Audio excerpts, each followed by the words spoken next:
5 years in, 10 years in, 15 years in, what does a wood floor that's been lived on actually look like? Is it as scary as people imagine? It's absolutely not scary at all. I think people have these ideas from projects that have gone wrong materials, wrong installation, wrong maintenance, So everything plays a part. In fact, the other day we had a customer come in who bought wood floor from us, I think in the year 2000. So that was an amazing thing to meet our customer. I mean, the customer did not know that, they did not remember that they bought from us, and they just walked in, and then during conversation we just kind of figured out they've been using a laminate floor basically, and then we discussed more in detail, and that's when we found out that they bought it from us. And they were very happy with the floor, and it was still going very strong. Having said that, so it's a question of the right material, the right installation, and the right maintenance. A retailer in a smaller city is often the first real contact for someone who's only seen wood flooring in magazines. How much of your job is actually training that retailer? That's a big part of our job. The point is that the end user deserves a good result, and it's only going to happen when a certain sequence of things is followed. For example, if somebody walks in and talks to our partner in some other city, they're the same questions.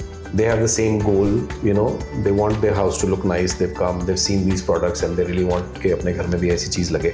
So it's the same advice that the retailer needs to give to the client, really understanding their requirements, beginning from there, offering a product that really fulfills those needs, and then if the order is finalized, then getting into the execution details. So training plays a very, very big part, and we generally prefer to work with people who are more detail oriented and are willing to put time and effort in our professional trainings. We have trainings which we charge for, and these trainings are developed extensively over the years, and it's a very nice systemized training. So by the end of it, a person can know quite a lot more and feel very confident while while the product is being sold or while the product is being installed in those cases. So yeah, it's very important. Oak has basically become the default for the whole world. How did that happen? And is anything interesting quietly creeping up behind it? Yeah, so oak is definitely a very beautiful wood type, right? If you look, it can be cut in different ways. Each cut kind of create a very different aesthetic. Also, there are technical reasons of cutting wood in a different way, and they impact the technicality of the product as well. But the main thing oak has caught on is the beauty of the grain itself. It's like really, really very nice. So, I mean, in our experience, more than 80%, I think, of our floors would be oak in this case. However, oak in its native state is not suitable for outdoor applications. So there, you have different types of wood species which work. But for indoor wood floors, oak is kind of, you're right, it's a default king at this stage. In terms of new products coming on, so people have been trying different kind of wood species, but honestly, I mean, my personal opinion is that I've not found anything which is as nice as oak, at least at this time. On the fringes, there are other timber species which you can use, and definitely. But what we've seen is that our designers and clients alike, they really like oak. European forests are changing. Drier summers, beetle problems, growing zone shifting.